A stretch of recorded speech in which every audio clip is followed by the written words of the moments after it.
एक हदीस मेरा दिल करता है आपको याद हो जाए। मुस्तदरक लिल हाकम में हदीस है। हज़रत अनस बिन मालिक रदी अल्लाह ताला अन्हु फरमाते हैं, एक भाई हुजूर की बारगाह में बैठा रहता था। निकम्मा नहीं था, शारहीन हदीस कहते हैं कि किसी मजबूरी से वो काम नहीं कर पाता था, या करता था तो काम आगे नहीं चल पाता था। ज़हनी सलाहियत ही शायद ज़्यादा नहीं थी। ये हदीस मिशकात में भी मौजूद है, मुस्तदरक लिल हाकम में भी मौजूद है। हज़रत अनस बिन मालिक रदी अल्लाह ताला अन्हु फरमाते हैं, वो हुजूर की बारगाह नाज में बैठा रहता था। उसके भाई ने आके शिकायत की, या रसूल अल्लाह सल्लल्लाहु ताला अलैहि वसल्लम, ये कोई काम ही नहीं करता, कोई मेहनत नहीं करता, कोई जद्दोजहद नहीं करता, आगे नहीं बढ़ता। मुझे इसकी ज़रूरियात की किफ़ालत करनी पड़ती है, मुझे जद्दोजहद करनी पड़ती है, मुझे इसके मामलात का ख्याल रखना पड़ता है, आप इसे समझाएं। तो हुजूर ने बहुत सारे लोगों को समझाया जो काम नहीं करते थे।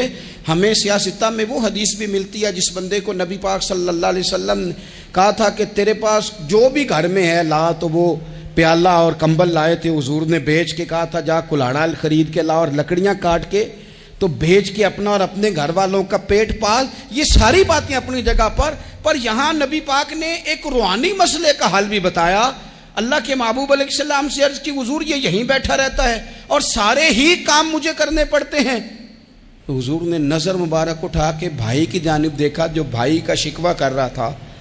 तो करीम महबूब फरमाने लगे, हो सकता है ये जुमले मेरे महबूब के, इनको कहीं लिखना, इनकी मिठास देखो, इनका हुस्न देखो, और भाइयों की मोहब्बत के बीच जो रसूल पाक पैबंद लगा रहे हैं और जोड़ रहे हैं, और जिस अंदाज में भाई को भाई से मिला रहे हैं, उस लहजे के हुस्न की मिठास को भी जरा चख के देखो। हुजूर फरमाने लगे, हो सकता है रब तुम्हें जो रिस्क दे रहा है वो इसी भाई की वजह से दे रहा है। भाई भाइयां दे वैरी हुंदे ते भाई ही भाइयां दियां बावां। ओ भाई हो सकता है इसकी वजह से तुझे मिल रहा हो, इसकी वजह से। वो दरवाजे न बंद करें जिन दरवाजों की बरकत से रोजी आती है।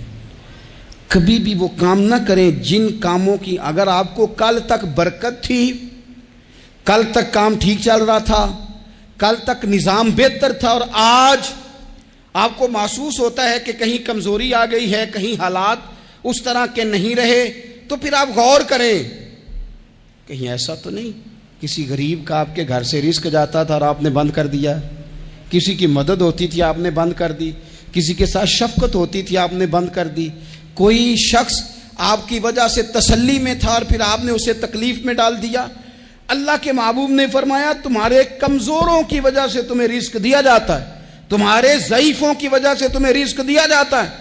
तुमने तो एक बंदा ये कह के निकाल दिया कि जा तेरी तनख्वाह मैं नहीं दे सकता, लेकिन क्या पता कि उसकी तनख्वाह की वजह से ही बाकी सारा कुछ भी आता हो, क्या पता कि उसी के सबब से अल्लाह इनाम फरमाता हो।